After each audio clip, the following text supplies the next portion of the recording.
le retour du printemps, c'est aussi celui de la Foire de Lyon, dans quelques jours à Eurexpo, du vendredi 29 mars au lundi 8 avril. Véronique Skudlarek, directrice de Foire de Lyon, est notre invitée. Bonjour. Bonjour. New York, Londres et maintenant la Californian Way of Life. La Foire de Lyon est très anglo-saxonne ces dernières années. C'est un concours de circonstances, je vais dire. Vous avez oublié Cuba qui était au milieu, oui. Donc vous voyez, non.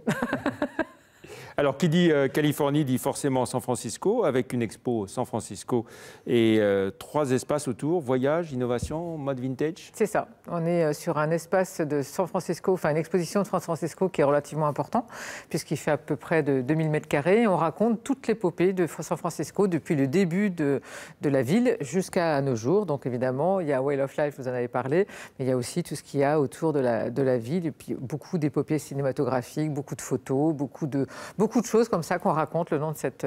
Une exposition qu'il faut forcément voir, évidemment. Forcément, 13 tableaux, il y en aura au moins un pour tous les goûts. Des espaces thématiques aussi, du street art, Silicon Valley, Flower Power. Tout à fait. Alors, le street art, cette année, c'est une grosse exposition qu'on fait. Alors, ce n'est pas une exposition, c'est une animation de 1000 m², donc relativement important, avec superposition. Et on fera du street art à la foire. Comme les années précédentes, vous déclinez sur Foire de Lyon. Foire de Lyon, la marque, un univers maison et un univers shopping avec un clin d'œil justement à la Californie. Alors toujours un clin d'œil à la Californie parce qu'on essaye de tirer ce fil rouge sur tous nos espaces. Donc forcément il y en a, on parlait de Flower Power sur la partie shopping, mais il y a aussi d'autres espaces où nos exposants jouent le jeu et font des clins d'œil à ce thème. Voilà, et puis toujours donc, ces deux espaces, on l'a bien dit, donc maison et shopping. C'est ça, maison c'est shopping. Une des caractéristiques de la foire. C'est une façon aussi de la rendre plus lisible pour le consommateur et le visiteur. Donc on a vraiment une partie maison où c'est plutôt des porteurs de projets qui vont venir sur cet espace-là pour consommer. Et puis la partie shopping, c'est une partie un peu plus fun où on y va entre amis, boire un verre, acheter quelques petites choses qui à la fin font quand même beaucoup de business pour nos exposants. Et puis il y a aussi un nouveau service, Made for Lyon, Rencontre Anarchie.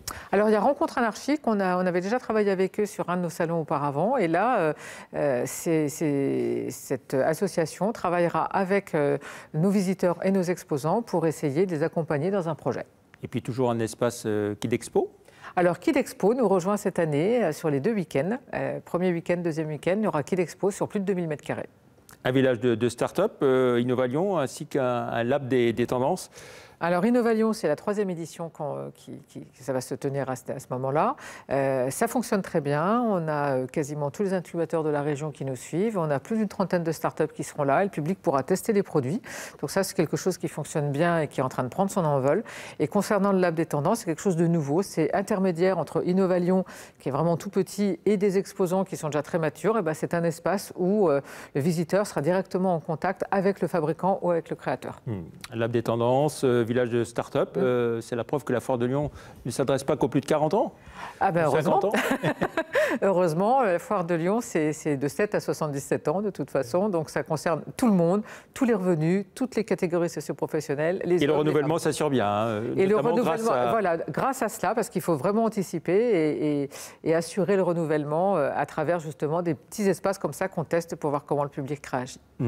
On a donné les dates, donc 29 mars, 8 avril, sur le déroulement de ces 10 jours. Pas de week-end de Pâques. Alors, pas de week-end de Pâques, 3 nocturnes par contre, les 2 vendredis et le mardi, mais pas de week-end de Pâques cette année. 3 nocturnes, 5 journées spéciales au total. Alors, il y a plusieurs journées spéciales. Le premier vendredi, c'est la journée dédiée aux hommes. Donc, les hommes pourront venir gratuitement sur la foire. Le mardi, c'est la journée dédiée aux femmes. Le jeudi, c'est une journée qui est le premier lundi, c'est une journée qui est dédiée à l'artisanat. Le jeudi, c'est la journée des vieilles canailles, des plus de 65 ans. Et puis, la dernière journée, le dernier lundi, ça sera entrée gratuite pour les chômeurs. Voilà. Et vous attendez combien de personnes en tout? On a en général 200 000 visiteurs, donc on va voir ce que ça donne cette année. Voilà, c'est un des plus grands événements, bien sûr, d'Eurexpo. C'est un des plus grands événements d'Eurexpo. Bon, il y a quelques événements aussi qui sont pas mal à Eurexpo en dehors de la foire, mais sur le grand public. Le CIRA, bien sûr, et en grand public. En grand public, il y a Equita et la Foire de Lyon. Et puis ensuite, on a en région, je pense que c'est le plus grand événement. En nombre d'exposants, c'est combien de... Alors, c'est entre 900 et 1000 exposants, tout dépend du nombre de pavillons étrangers. On est à peu près à 900 cette année, parce qu'on a très peu de pavillons. L'agrandissement d'Eurexpo avec le hall 7, vous l'utilisez là Non, je ne l'utilise pas, parce que j'en ai pas besoin d'une part. Et puis, il y a aussi une certaine logique dans la façon dont on construit la foire. Et cette logique, elle est bien ancrée maintenant. Donc, c'est vrai que je ne modifierai pas l'aménagement de la foire par rapport à un nouveau hall. Voilà. Les retombées attendues d'une foire C'est colossal, les retombées attendues d'une foire, parce qu'il faut savoir... C'est quel ordre à peu près Alors, il faut savoir que le chiffre d'affaires, l'argent qui passe des mains des visiteurs aux mains des exposants, en gros, c'est 80 millions d'euros pendant les 11 jours. Et il y a à peu près 150 millions d'euros ensuite de business qui se fait dans les magasins.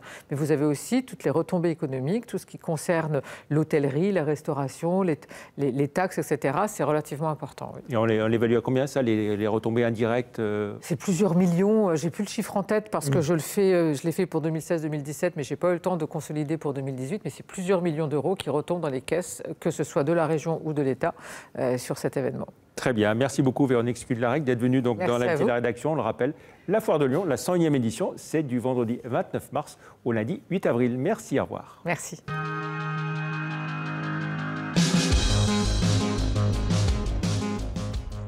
You don't